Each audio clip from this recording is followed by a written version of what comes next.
Alright, now what happens if we have a system of linear inequalities? And a system of inequalities is a set of two or more inequalities with the same variables. And to be a solution to a system of inequalities, the ordered pairs must make all of the individual inequalities true at the same time. Now, anytime we have a system of inequalities like this one, we're going to solve it using the exact same strategy when we had and compound inequalities before. Remember, before on a number line, we graphed each individual inequality on the same number line, and those numbers that were shaded twice, those numbers that made every individual inequality true, was a solution to the and compound inequality. Here, we're going to graph each of these inequalities on the set of axes below, and those numbers that are shaded twice, those are going to be the numbers that make each of these inequalities true. They're going to make this system of inequalities true.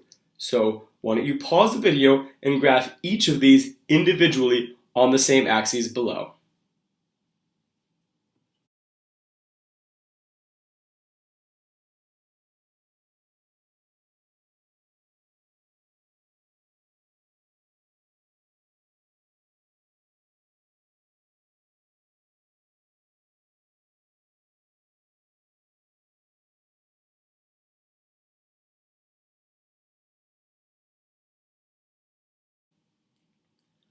Alright, so now that we've graphed both of these individual inequalities on the same set of axes, it's very clear which ordered pairs make both of them true at the same time. The ones that are shaded in both red and blue, so this region right here. And it's really helpful to do something to let the reader know that this is the solution set. That could be just an arrow saying solution set, or maybe you highlight the whole thing, or you put a border around the whole thing, but do something so the reader knows that this is the solution set. Now, if you've got colors to work with, that's great. It'll be so much easier for the reader to understand which graph goes with which inequalities.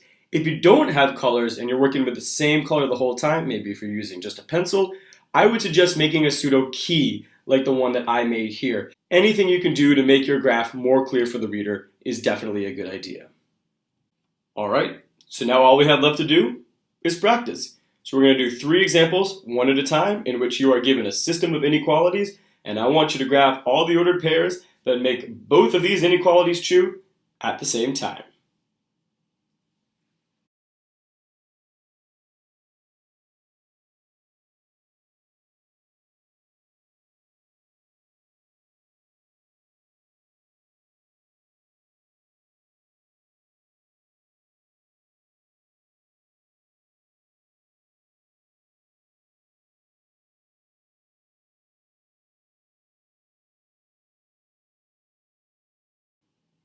Here's an example where one of our inequalities has only one variable, but the strategy is going to remain exactly the same.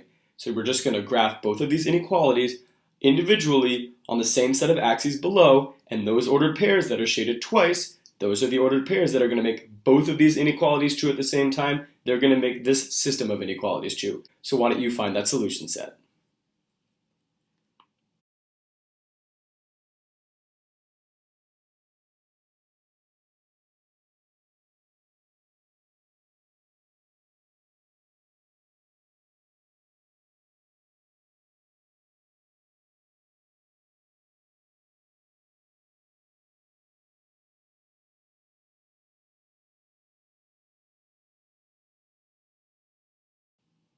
Alright, last example. And again, we've got a system of inequalities in which one of these inequalities has only one variable. So again, why don't you pause the video and graph the solution set to this system of inequalities.